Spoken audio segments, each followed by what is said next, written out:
Alright, hello and welcome to another video. This painting I'm tentatively calling Witch Face, so here we go. That's the preliminary sketch there. And then I'm just gonna redraw it.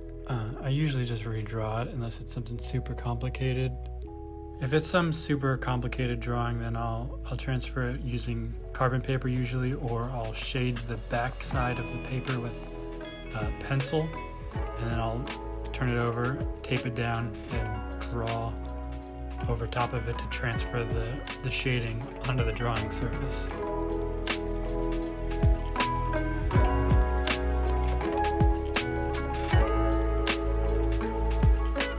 So here I'm just redrawing with paint so that when I lay down an underpainting wash later, it doesn't smudge the pencil all around. Which you'll actually see I'd end up smudging the paint, but it really doesn't matter. It's all going to get covered up anyway.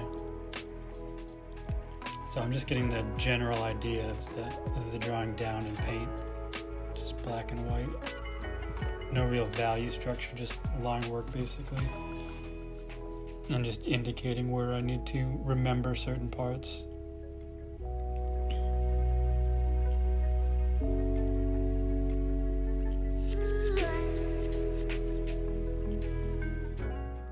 So here I am, I'm laying down the wash. This is just an underpainting. Parts of it are going to show through, but most of it's going to be covered up. I'm just adding a little bit of texture there.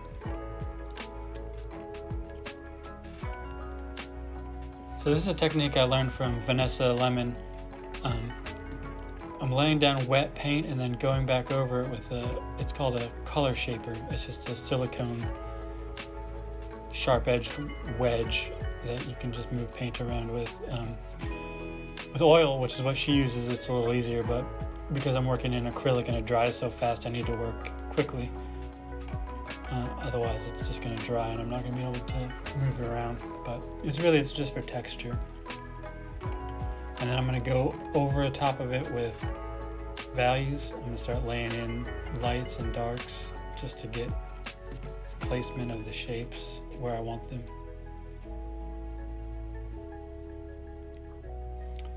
And here I'm just focusing on the rhythm of the lines and the shapes in the piece.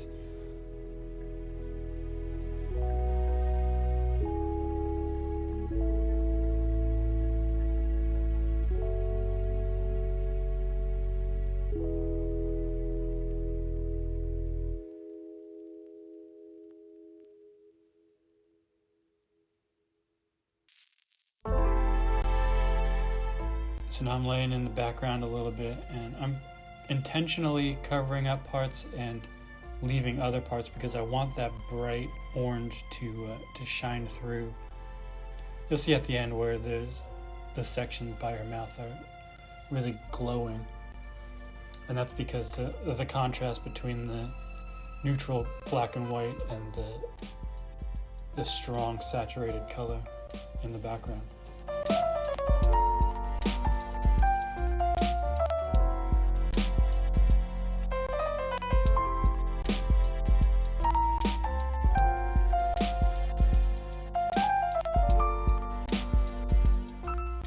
I'm just switching to a larger brush. I like to work as large as possible.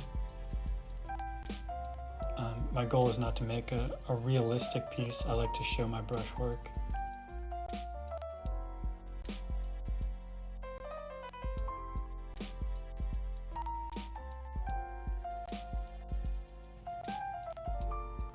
So just roughing in details here a little bit with the round brush.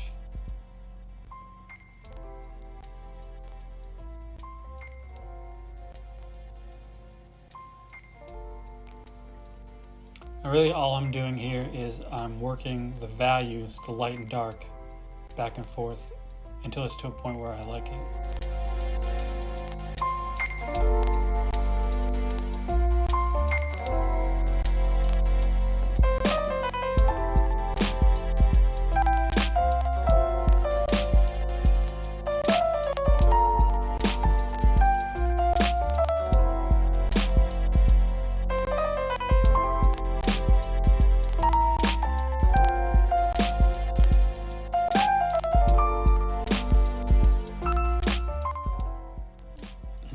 painting in her horrible teeth there.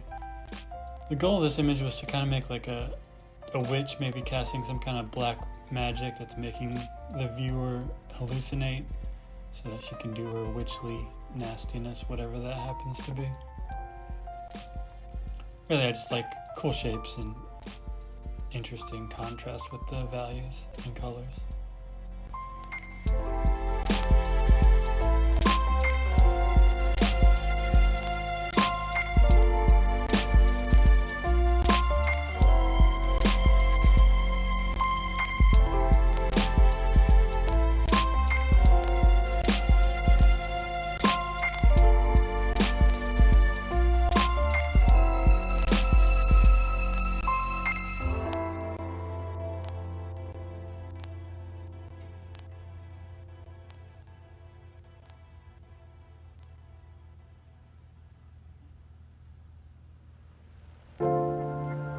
I've switched to a smaller round brush, and I'm kind of working on the details a little bit. And that's generally how I like to work. I work large to small. So you get the big shapes roughed in with larger brushes and then go over top of it with the smaller brushes, just adding detail in the focal points where needed. You don't want to do it all over the image, but just in the parts where you want the most interesting brushwork to be happening. Everywhere else is just going to be left loose and messy, just because I like that look.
Here I'm adding kind of just like a halo over her head. It's going to be a continuation of the background colors. And it's really just a design element to break up that huge flat area of brushwork. I just wanted something interesting up there, so I figured why not an interesting shape that sort of ties the bottom half into the top half.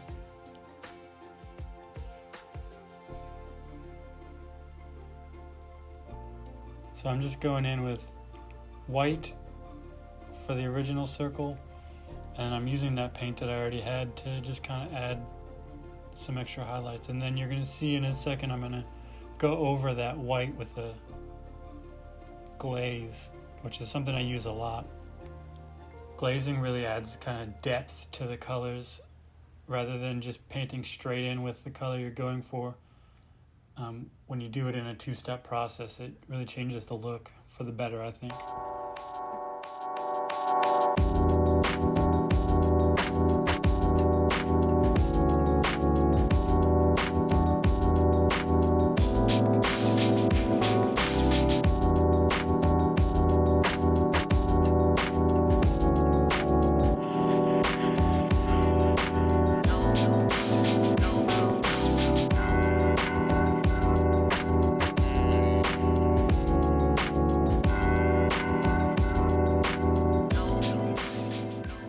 Here's the glazing. First I go with yellow. I wanted that yellow to show through, but I didn't want that to be the main color, so I went in first so that I could cover it up with that orange. And then I bring that orange down into the bottom parts, which really lights that part of the image up. I try to work it into her face as well to kind of tie the whole image together, but it ends up being too much, so you'll see that I wipe some of it away. But I'm just trying to make the whole image kind of be one cohesive piece instead of several disparate parts. So this wash kind of ties everything together.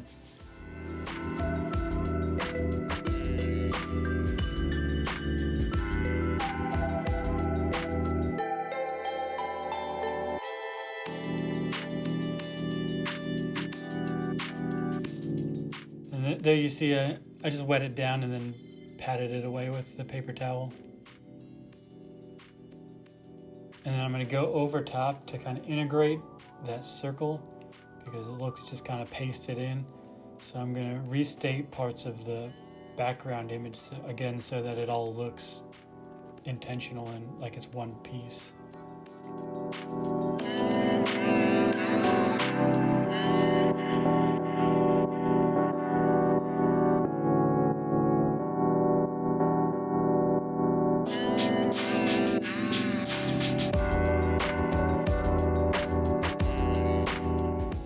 Dark edges, so it kind of looks like it's cut into the stonework or whatever that happens to be. Again, it just makes it look intentional rather than just slapped in there.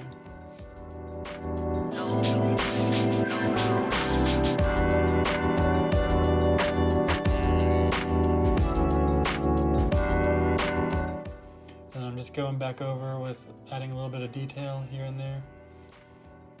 And that's going to be about it. So I really enjoy this piece. I'm happy with how it turned out. I really like the glowing oranges. I feel like it's a cool piece and I was successful in transferring that original sketch into a final painting. So that's it. I hope you enjoyed. Don't forget to like, follow, and subscribe, and I'll see you next time.